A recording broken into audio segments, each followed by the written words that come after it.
You're listening to DraftKings Network.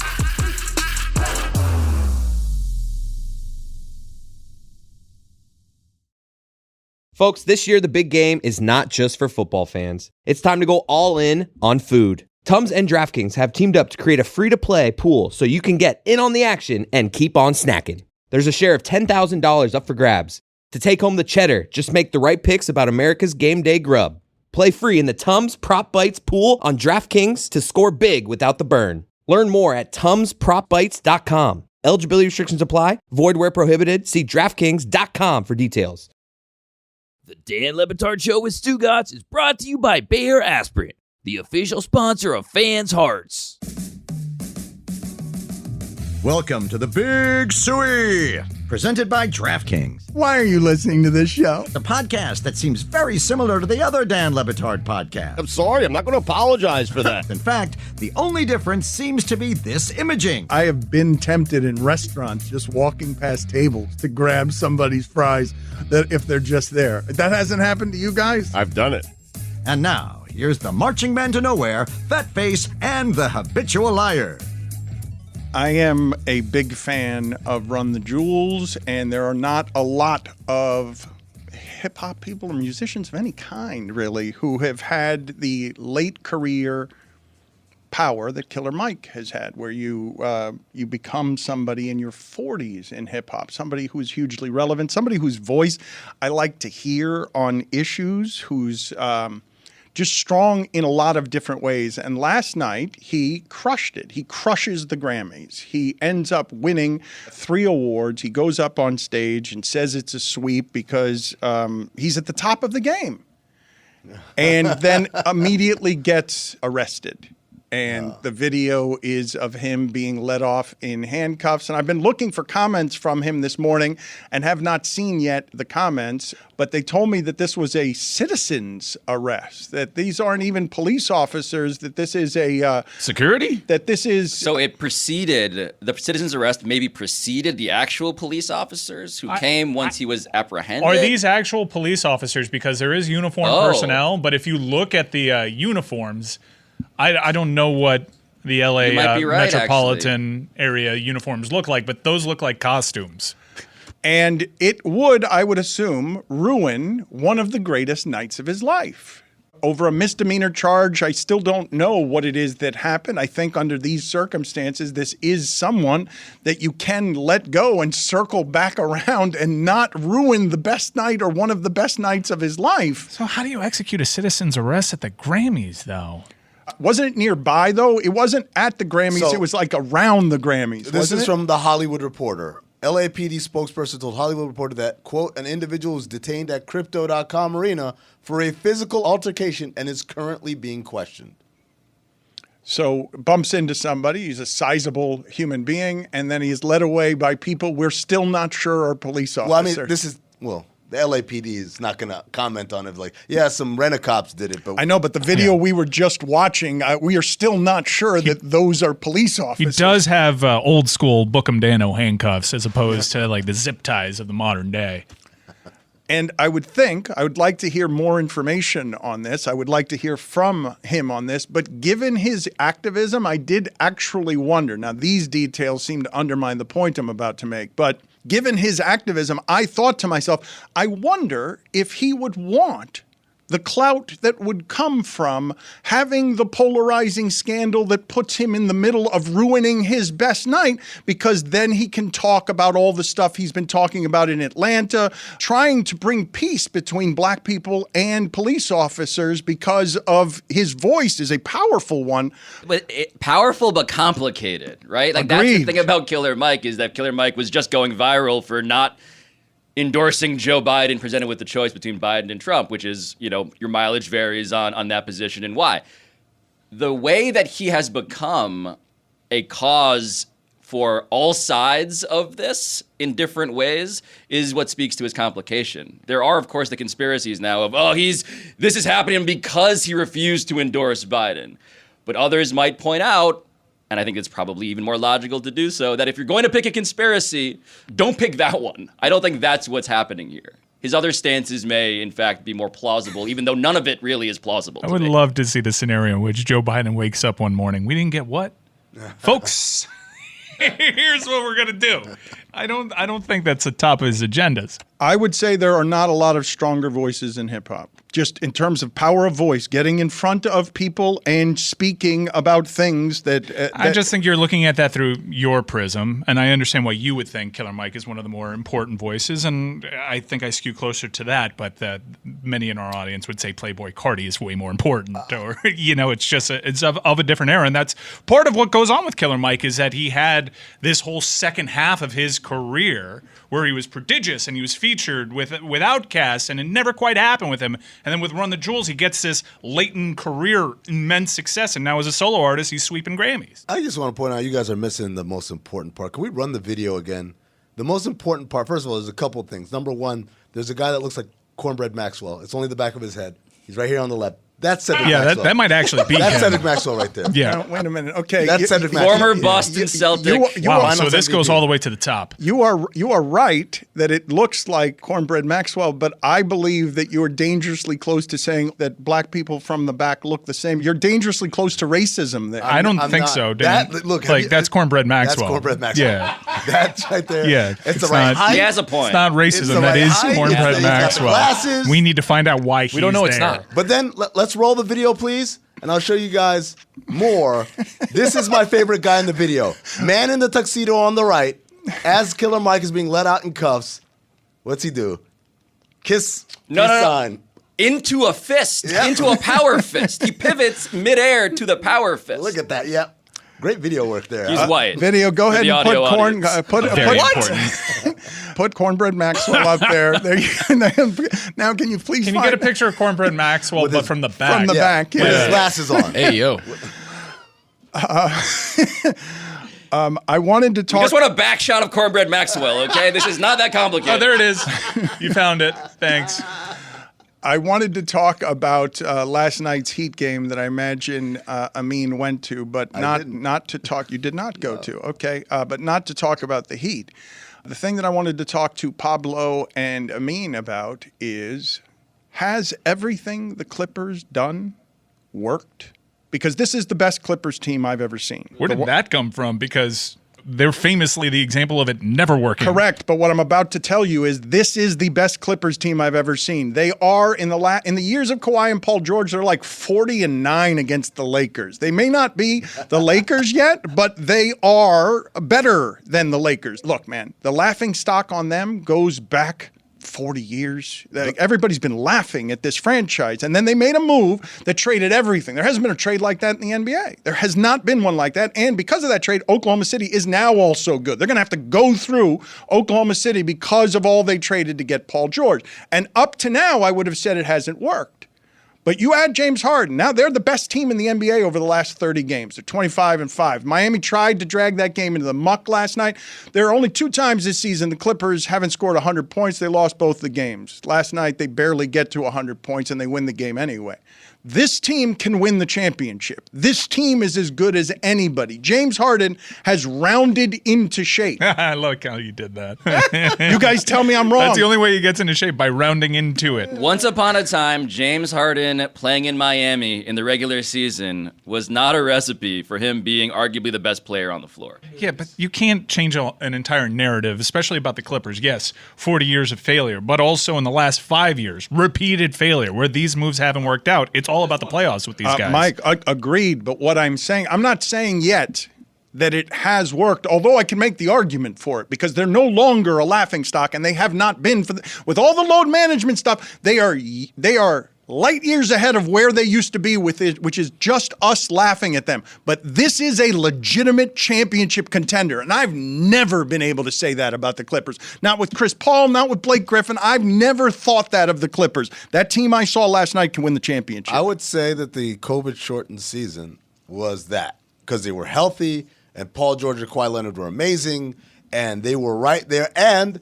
they had a 3-1 lead in the second round, ready for a date with the Lakers in the conference finals, which would have been a remarkable meeting, even though it would have been in a bubble. Still, as you pointed out, the Clippers have a tendency to play up to when they're playing the Lakers. They love to play the Lakers. They have this chip on their shoulder. I would have loved to have seen that series. It didn't happen because they blew it, and the Nuggets ended up winning that series. But I would argue, well, yes, this team is really good. They're great even. It's the best Clippers team there's ever been. I'm just saying that 1920 team was pretty damn good, too. Okay. On paper, this You're team, splitting hairs on me. They added James Harden and can now win the championship. Yes, provided certain things happen. That's for everybody. Yes, they can win the championship. Is not something I've ever said about the Clippers. Bigger question to be asked when it comes to this team when they're never healthy. Hold on, but then I'm going back to splitting hairs. Yes, you could have said that in 2019, 2020. Okay, absolutely a thing, particularly before COVID. I mean, then it's worked. Then it's worked. Then if I could have said that in 20, then this is the best incarnation of the Clippers that there has ever been. You haven't even hit the All-Star break. Who are you to say it's worked? But I think this highlights something incredibly nuanced in sports conversation, right? The idea that can you say it worked? Only when you win a championship? When you stop the laughter. When you stop all of the laughter. We haven't stopped the laughter. Wait, guys, Amin is so close to saying trust the process. Yeah. I mean, you're so close. You're so close. I haven't even started paying attention yet. That's true. I can't close the door on a narrative when the games don't matter. What matters about Paul George and James Harden and Kawhi Leonard is them all being healthy and doing it in the postseason. Yeah. You can't say it worked. We haven't even gotten to Indianapolis yet. They're still playing pro football. What are you talking about? Yeah. Worked. The James Harden thing is the big question here. Like, that's what we're talking about. Dan very vociferously proclaimed they added James Harden and now they can win a championship, which, if you were to say that out loud before this recent run, would have gotten you roundly mocked. And I agree. James Harden, his demise, rumors of his demise were greatly exaggerated. But the question, to Mike's larger point, is postseason. That's what it always comes down. That's when we laugh at them. Yes, it is what you laugh at, and you laugh at two of the three guys that they've got, but you sure as shit don't laugh at one of them. The guy who leads that team, the quietest guy that leads that team, you do not laugh at him. No, I can't laugh at him, but he also has an availability issue.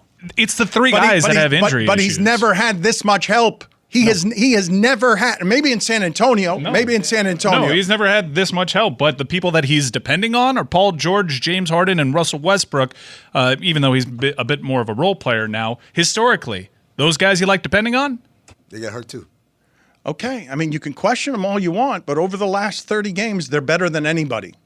It is funny that with this whole experiment, right? It's not just about this season. It's about not an argument. The Steve Ballmer era. Does it elicit groans when you talk about the way they went all in on these guys, left their future, invest in the present? Like, this season, this postseason is going to decide whether Steve Ballmer is somebody that we should be mocking or somebody who is like the model of a guy who cares about going all in and cares about basketball. Stugotz isn't here, and yet he's here in spirit. Win the championship in February.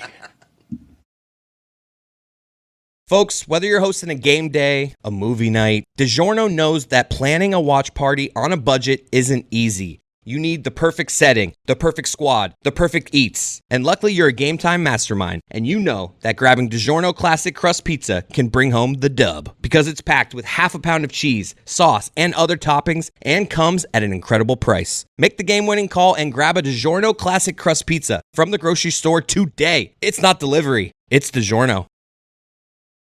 The Dan Le Batard Show with Stugotz is presented by 1-800-Flowers.com. DraftKings official flowers for Valentine's. Pablo, I'm a bit conflicted because I am proud of Amin that he is taking care of himself, taking better care of himself. He's flying back and forth. He's not as young as he used to be. I don't get how he does any of the things he does every week. And he's doing yoga. He was during the pandemic, there was a stretch he had a literal stretch he had where he was getting very, very healthy and felt good about himself. And then sloth ensued.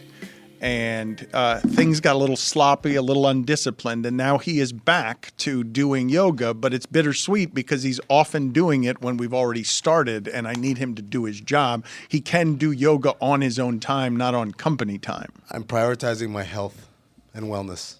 For a second, I was assuming that you were prioritizing learning how to suck your own Go sit in the penalty box. No, he's right. I thought it was the same thing. Wait, you can go and win. I'm alone on that? What? Excuse me? You two with the DraftKings network. Go look at what was happening. 2 minutes, and I think it should be more than that. Get out Why of people here. do that? Great delivery there. I mean, a bit jarring. Well, that's why we like Pablo. He brings us smart. Yeah, that's what I was going to say. Stugotz is missed in spirit. He will produce at least 1 hour of content we have been promised, the good stuff, the gold. And we're going to bring our worlds together here, intersecting. Like I've told you many times, I don't expect you to understand this, but it's hard for us to move our entire crew at one time, so we're doing it in shifts. Yeah, well, it's hard to do that and still meet all your deliverables because we want our audience to get fresh content. So forgive some continuity issues that you may seize on as we piece together this week's content strategy as we go in shifts, as Dan mentioned. There's going to be all fresh content for you this week. If Stugotz is magically in the studio in Miami when you know him to be in Vegas, just kind of let that one slide. There's not going to be a lot of that. We're going to try and give you as much fresh stuff as we can. Well, it's all new to you, no matter what. That's correct, but live stuff that's the day of. So it's good stuff that we will have for you all week. Again, I will tell both the audience and our employees here, this is meant as a celebration of all the things that Meadowlark has worked hard to do for 2.5 years, where we celebrate with a big, giant party at the Super Bowl. And it's the company throwing a lot of money and resources at us having a good time with you, for you, around you. If you're with us, you should be with us because we promise that it will be fun to be around us in Vegas. We are going to take over that spot. The hotel, the Cirque, has been a great, great partner. Beautiful hotel. Yeah, it's just gonna be fun, and I'm really excited about. We're not doing this the way that everybody else is doing it. We're aggressively, purposely trying to do it a different place, downtown. I love the history of downtown Vegas. I love the history of downtown Vegas, and so I'm thrilled to be doing it there. I've never been, so I don't know the difference between the Strip and downtown. So when you guys talk about downtown Old Vegas, I'm like, oh, okay, sure. I don't know. So it used to be that you didn't want to go anywhere that wasn't on the Strip. Because Old Vegas was called Old Vegas for a reason. But in recent years, hand in hand with the Circa popping up over there, it's had a revival. Fremont Street isn't this thing that you avoid. It's where you go to experience live music. And that Old Vegas, in air quotes, has a nostalgia to it that is really appealing. And also, I love the set of bars that they have in that surrounding area. I find myself now taking an Uber away from the Strip and going to Circa that's at the heart of that whole area. So, Mike, originally that was the Strip, downtown Vegas. Then what happened in the 90s was they started building these mega resort casinos south on the Strip. Yeah. And they essentially shifted the focus Yeah. down there. And which coincided, don't forget, with Cyrus Cyrus being flung from a fire department vehicle on Fremont Street to a nearby conveyor belt. So what ended up happening was downtown became, as Mike said, that's Old Vegas, no one wants to go there. But what's happened in recent years with all the renovations, you've got that incredible, I believe it's the biggest LED screen in North America for sure, perhaps in the entire Western Hemisphere. It's one continuous roof that's just one big screen. And they've got graphics going, and like Mike said, there's live music. If you follow the LeBatard Show account, you see Juju and Mike Fuentes dancing to live music. Everyone's trying to catch up to Chris. Yeah, I've only been to Vegas once, and I've only experienced heartbreak, and not for the usual reasons of losing money. I just witnessed the worst Stanley Cup final game in history. Was that the game where 3 guys finished the game on the bench for Florida? Yeah. I've never seen that before. Yeah. Put it on the poll, please, at LeBatard Show. I'm just curious whether you're dating yourself with Con Air references or not. Just have you seen Con Air? Yes or no is the question I'm asking the audience at LeBatard Show. I like my allies. Con Air, this fraud in the back row has never seen any Rocky movie. I've only seen Creed, the first one, and I saw it on an airplane, and so I didn't get to see the final fight scene. That was when the plane landed. But you didn't even appreciate. I don't even know who won. I mean, I can make assumptions. He won, but no, I didn't appreciate. He moves up to heavyweight in the next movie, by the way. Spoiler. Really? Yeah, he moves up to heavyweight. I wasn't done. I was saving that one. Yeah, there is a generational gulf here that we're going to perpetually need to address. So Con Air is ancient, but hasn't seen any of the Rocky movies either. Ancient? Amin was trying to put his bunny back in his box. Is that another sucking joke? Go sit out there again. I mean, you just get back. Get out of there. Get out of there. Get out of I thought again. that was good. I thought that one was pretty good. Calls a dick a bunny. Give me the stat of the day, please. Give me the stat of the day music. Start of the day, start of the day. It is your start of the day. Start of the day, start of the day. It is your start of the day. Start of the day, start of the day. It is your start of the day.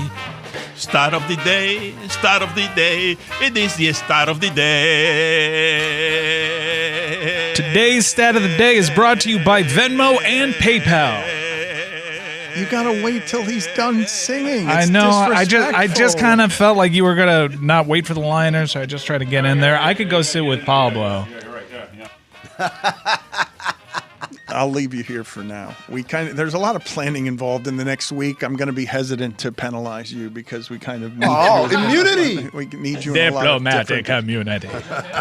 So last week I gave the stat of the day from Legion Hoops. I mean that I thought was fairly shocking, which is that Bradley Beal, Kevin Durant. You remember the stat? You were here for it. Yeah, Devin Booker. That big three had already played more games together than the big three of Kevin Durant, Kyrie Irving, and James Harden. I thought that was fairly stunning. This stat, baseball produces stats like this. I don't know if it's as good, but I like it.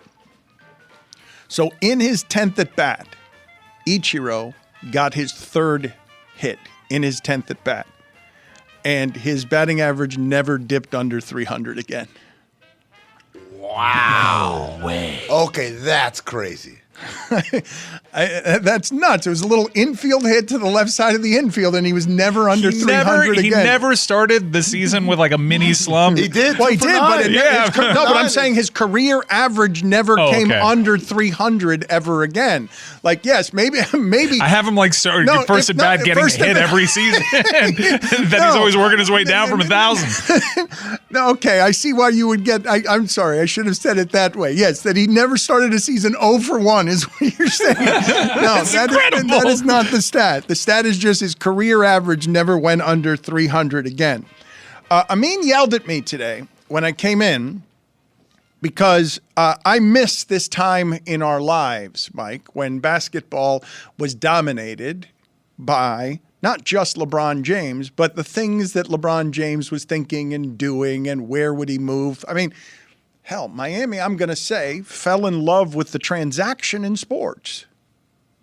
Right there with LeBron James. The idea of is he coming, is he staying? He could change everything with one move. And Brian Windhorst is now saying on the Hoop Collective podcast that LeBron James was cognizant and aware that he was putting on a towel that said New York Knicks on Saturday night. Why would he mess with the Knicks? Because he was using the Knicks as a tool to pressure the Lakers, end quote. And I was asking me when we came in here, I'm like, did LeBron do all of that on purpose where he's walking into the arena wearing Knicks-colored sneakers, the towel, Knicks towel, even though all of the towels there are going to be Knicks towels, but also the quotes in the media scrum where he admits, I think it's for the first time, yeah, I've thought about a career in New York. I've not thought about that. He put his name, I think for the first time on, I've considered New York. You guys are all looking at me like I'm an asshole. No. I number one, I'm marveling that I do look at you like that a lot, and I have to work on me. I'm sorry. But I'm still marveling that at his age, as he approaches 40, he still has the game to demand the capital, the social capital, in still being able to leverage. I'm a desirable asset. I can take everything to New York in a second if you don't do this. He's 39 years old. He's the oldest player in the league. And he is still like that stature where you're afraid, oh no, we're getting leveraged here. It's amazing. I mean, the Lakers certainly need to be afraid because not because he's going to go to the Knicks, but that he's not going to come back. But what did you think of Rich Paul? Who did he talk to? Was it Windhorst? Leon Rose. Okay. But Windy, always read Windy. Windy had the report of me that this, for people who don't know how the Knicks are run, they're run by Leon Rose, CAA guy. This is an agency that has its tentacles deep into that organization, unlike pretty much any other team in sports, arguably. Deep into a couple of organizations. That more than any, though. That more than any. But the Knicks... more than ESPN now that Nick Khan has left. I don't know about that. You sure about that? But Leon Rose, former agent of LeBron James, right? they did not part ways in a way that endeared Rich Paul and LeBron to him. And so the subtext of will LeBron go to the Knicks has always been this cold, not even Cold War, just like an active tension between the two. And Windy reports that there has been thawing. A reconciliation, perhaps. Yeah, I mean, we can't overlook that he left Cleveland in really bad circumstances, and he found a way to make it work with Dan Gilbert because it was convenient. As a pivot, as a career pivot, go to New York. He's always spoken very highly of playing in Madison Square Garden.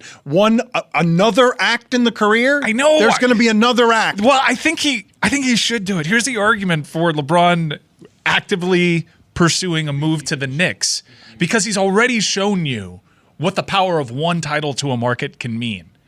Him winning one for Cleveland did reestablish a new Jordan LeBron narrative that he can catch him in the significance of these titles. If he brings a title to Miami, Cleveland, crazy. Los Angeles. It's the biggest move on the board. And New York. Close. It's the best move on the board. It's how you can eclipse MJ. He can never be 6-0, but what he can do is rescue moribund franchises in a way that MJ couldn't, right? MJ went to the Wizards, and what happened at 39-40?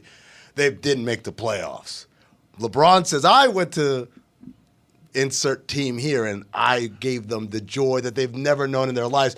To paraphrase this very same Brian Windhorst, I would say, hey, it's like a drop in the bucket. He says, no, it's like the perspiration on the side of the bucket. When you talk about getting a championship for Cleveland compared to getting a championship for the New York Knicks. No, if you do it in Los Angeles, New York, Cleveland, and Miami, and it's absurd to even say. It's an absurd thing to say, and it would – I was confused by Rich Paul saying flatly he's not going to be traded. That – Rich Paul was willing to be quoted saying that. I don't believe him. I do. I don't believe I do. him. It's just, but there's just, this is why I say I don't believe him. There's no tax on whether he ends up being traded, requesting a trade. There's no punishment if you had said it before. Like, no, who cares? What it is seemingly is something that he says because right now it calms the waters enough to make it more comfortable for the Lakers to make moves.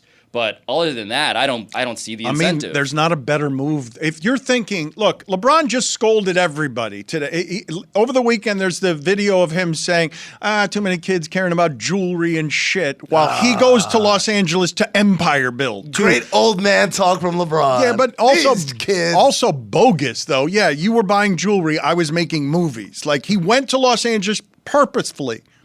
I didn't think there was another move. There's another move. Yeah. Like, if he were to go not if we give up Fournier. That's what's going to happen, isn't it? It's Mitchell Robinson they don't want to give up. It reminds me of when Miami fans were like, I love the 42 and 40 Lamar Odom. You can't trade Brian Grant and Lamar Odom for Shaq. And it's the same shit. Like, what do you... Stugotz is here saying, I don't want him. Stugotz is saying, as a Knicks fan, I don't want LeBron James. Madness. It is madness. Not want him. How many people in New York have fallen in love with this team and aren't going to be happy that Jalen Brunson's usage rate is going to go down? There's a parallel, right? There's a bit of a parallel with the Carmelo Anthony trade, right? A team that was beloved, Wilson Chandler, right? Like, remember those guys? Wilson Chandler Ray Felton, and them boys? Timofey Mozgov. That's right, Mozgov. Yep. And they traded it all for Melo. Yep. Now, this team is way better. This Knicks team is way better. It's perfectly aligned. It's the best one in 25 years. They're built to take him on right now. This is the best Knicks team in 25 years. I think I want to see it. Yeah. And I don't like the Knicks at all. Who wouldn't want to see it? I think, wow, could basketball use that? LeBron going to the Knicks. Well, first of all, it puts LeBron back in the Eastern time zone, which is single-handedly probably one of the biggest reasons why ratings have gone down in the NBA is because LeBron plays all his games at 10 p.m. That's an amazing theory. I mean, look, it's vetted.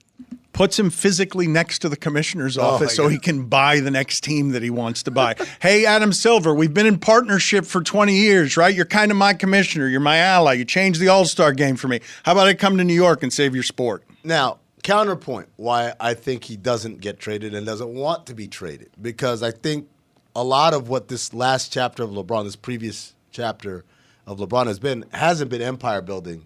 It's been family man. It's been, how do I give my sons the best chance at being pro players in their own right. And so part of that was we got to move from Ohio. We got to go to California, which is generally considered the best in high school talent in the nation right now, right? And now the kid goes to SC. He's there. I don't think he's going to leave midseason and leave his son behind. Okay, and maybe not. But and you take out Miami in New York. And you take out Miami. Well, good luck. What? Oh, there's the homer. There's the homer. Dude, they're like 2-12 and they're like I tried to last 14. He whispered something in my ear earlier. I was like, oh, that's a good point. I'll try to lob him up so he could take that point, which was... You mean Pat Riley thawing things with LeBron as well? You are Marco from Treboika in Taken. Don't know what that means. Good luck. You've never seen Taken? Nah. Starting is everything when it comes to fitness. Peloton helps you start no matter what level you're at. Wherever you're starting, there's thousands of classes to get you moving. Whether that's beginners or advanced rides, feel-good live DJ rides, or artist-themed rides, they've got something for you.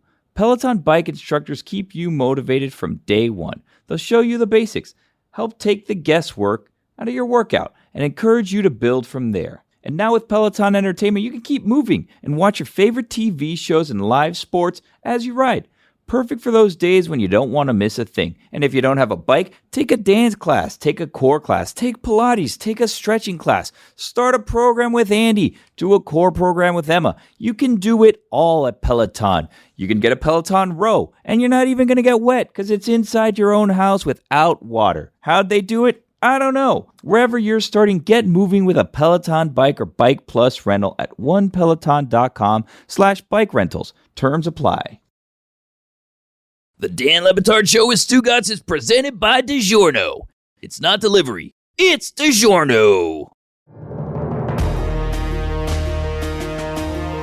Like, there's nothing that he can do to convince me he hasn't removed 2 ribs. Are you talking about Marilyn Manson? Yeah. That's not Mandela effect. That was an actual rumor. So there But are it's not true. a couple rumors like that. Richard Gere had like a gerbil in his ass. Yeah, well, that one's true. Tommy Hilfiger went on the Oprah show and said, if I knew black people would wear my clothes, I never would have made them. That's my favorite one. He said that? Do we know that Richard Gere, if that was true? You're saying it's true, and I've never heard that confirmed. No. It's true in that South Park made an episode about it. So. But before South Park, this was a thing like at school. Yeah. People like pre-internet gossiped about. That can't be true. Marilyn Manson, no ribs. Richard Gere, gerbil. Tommy Hilfiger hates black people. Those 3 ones dominate. Just to be clear, if Richard Gere is litigious, I said it's true in a joking character fashion. That's right. Alleged gerbil. But The Journey of Lemmy Winks is an episode.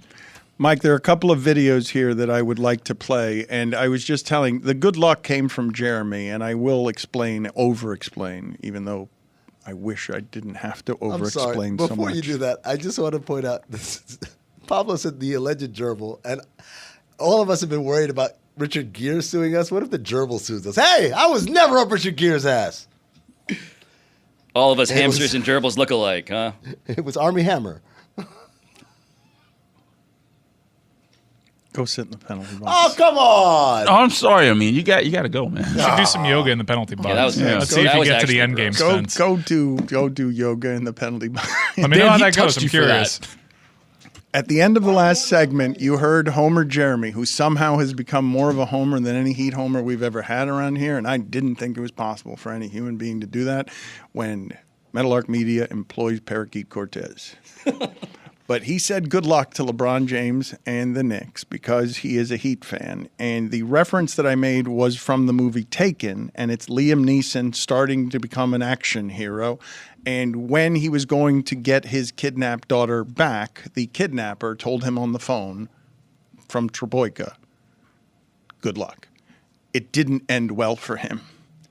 LeBron James and the Knicks and this condition of the Miami Heat, where they look like they are not in any way a team that can do anything in the playoffs, as you try to make arguments on behalf of Duncan Robinson, and Duncan Robinson missing last night's game, and that's the reason that they've lost 8 of their last 10. Well, I haven't tried to make that argument quite yet, but I would. because he is a big part of the offense. Look, they lost last night to the team you just said earlier in the show is the best team in basketball over the last 30 But they games. lost to Memphis at home to start this. Yeah, they had a really bad stretch in the middle of this month. They lost 7 in a row. Last year, at the end of February and beginning of March, they lost 6 out of 7. If you look at all of the teams in the NBA and their standings, where they are in terms of greater than or less than where they were at this point in the regular season last year, the Heat are the closest thing to exactly what they were last year in the regular season. That's not to say that that's always replicable for success, just turning it on in the postseason. But Jimmy Butler himself has said, I have to be more aggressive, and when I'm aggressive, we're better. They lost last night to one of the best teams in basketball. We'll see how they span over this next stretch before the All-Star break, because you finish off the first half with Boston, Milwaukee, Philadelphia.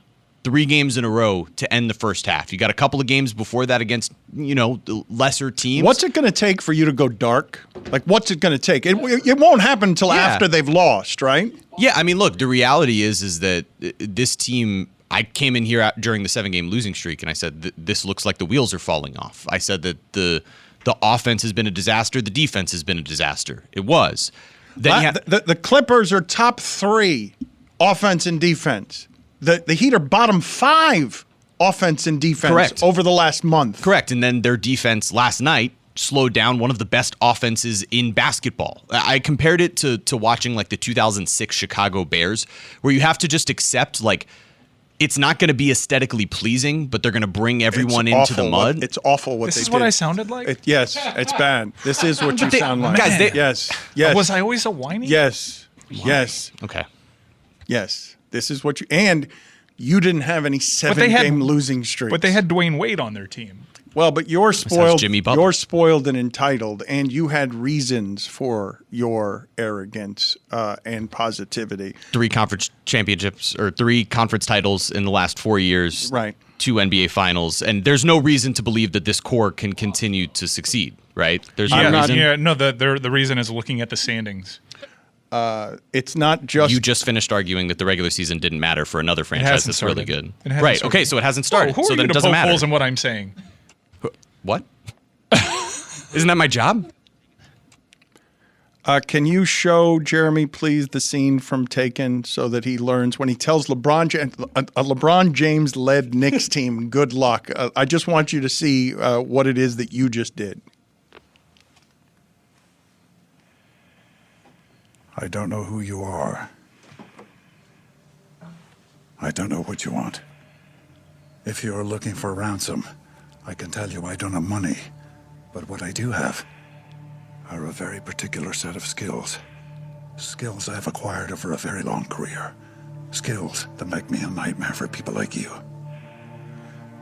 If you let my daughter go now, that'll be the end of it. I will not look for you. I will not pursue you. But if you don't, I will look for you. I will find you. And I will kill you.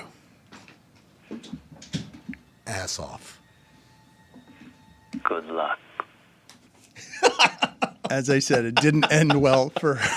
Good luck getting past Haywood Highsmith. Okay, very good. I saw earlier a clip this weekend from one of the most unlikely people in my life to have seen rise from college to a position of substantive power in sports. Whenever I talked to Dan Morgan when he played at the University of Miami, he was maximum football player guy. Blank face, I will just run through your face, even if you're made of concrete. And there wasn't a lot of humor there. And I would say I wasn't able to have long, substantive conversations about much of anything with Dan Morgan because he was about football and only football. And now he's the Panthers general manager, and I'm kind of surprised, not that he would rise to a position of that kind of power in football, but that this is now the face and mind and voice for what has been the worst team in football. We need to find those leaders, those competitors, as Jay Stu would say, those dogs. Like, we need some dogs. Like, we got to get some guys that are passionate about football, that love football. They want to come out every day and compete on the practice field, in the weight room. We need competitors. We got to bring that back here. We got to bring that back here to Bank of America Stadium to where people get excited about coming to see our team. He blinked only once. I was going to say, those eyes are terrifying. Horrifying. Only one time did he blink. That's fairly hard to do, I think, but not the first reference in the region to playing like dogs. Here is David Bennett a long time ago, the coach from Coastal Carolina. Trying to get our 2 boys ready to carry them to golf tournament before practice, right? 12 cats live across the road. Our door's open. Screen's broke. We need to get a new screen door, but the screen's broke, so you can come in through the screen, but you can't get back out of it. I turn and look, there's a little kitty cat in our kitchen. So I said, what are you doing in here, little kitty cat? By that time, the cat turns, tries to get back out. That screen won't go that way. Cat starts going, meow, all crazy. And I told our players, we need more dogs. Bo's barking in the back. I have to go shut Bo up. Mel's like, what's going on? I said, there's a cat in the house. Cat in the house? I said, yeah, there's a cat in the house. So I told our players, I tried to let it out the front door. Meow, meow, the cat's still going crazy in there. And I told our players, you need to be more like a dog. We don't need a bunch of cats in here looking in the mirror. Do I look good? I got my extra bands on. I got my other shoes on. Be a dog. We don't need no meows. We don't need no cats. We need more dogs. I would hire that guy if that's all he sent me for an interview to any job. How great is that? It's a little bit more personality than Dan Morgan. Mike, did you know Dan Morgan at all? Did you ever speak to him at the University of Miami? I never spoke to him at the University of Miami. He's hung around the program some afterwards. He's a very intense individual from his playing days. Yes. It looks like he should be wearing a neck roll under his suit. I've also been... he actually wore... Of course he wore one. Of course he actually wore one. Kind of fascinated with the ascension of Dan Morgan, given how singularly focused he was as a player. The fact that Dan Morgan is wearing a suit and tie in an executive position, I think, is just wild when you contrast it, as you had earlier in this segment with his playing days. I believe his father was the limo driver for Dan Marino. Like, this guy was born into football, if I'm not mistaken. And I don't know that he has had a singular thought outside of football. Come on. What are you doing there? He's about football. Any time I've ever... I don't know that Dan Morgan would take the insult in that. Dan Morgan, I believe, thinks only about football. Do you think Dan Campbell changed things for guys like that? Where it's like, wait a minute. I could be a football guy. Was Dan Campbell the Jackie Robinson of meatheads getting jobs in front offices? Put it on the poll, please, at LeBatard Show. Was Dan Campbell the Jackie Robinson of meatheads getting good jobs in football? This is mean. Wait a minute. Okay, wait a minute. Dan Morgan, I have not said, let me walk some of this back, because you will never hear me say an athlete of any kind is dumb, because what is required of these people is a genius at what they do and an obsessive compulsiveness in a competitive field, much more competitive than any that people are listening to right now work in. And to get to the top of it, sometimes you have to be so compulsive that everything else that you think about gets atrophied. And so I do to play that position, middle linebacker, you have to be either super instinctual or brilliant or a combination of both. And he's a college football Hall of Famer for a reason. He was not that physically gifted. He was all intensity, and he got to the top of the sport and got concussed more than anybody, including Kuechly. More concussed than anybody. Why am I laughing? And he cares deeply. And so I'm just telling you that I don't know whether he's good as an architect or a manager of people. That's a hard job he just got. I know he's good at caring about football, and you're not going to out-care him at that sport. Nobody is. And we know that's a good fundamental principle to start things off with, needing more dogs. Yeah. Not cats. No. Meow. Do I look good? I want some dogs. You don't need no meow. Do you think that we could not blink for that long? Yes. Next segment. Okay. This is going to be good. Good audio. Staring right at you, Dano.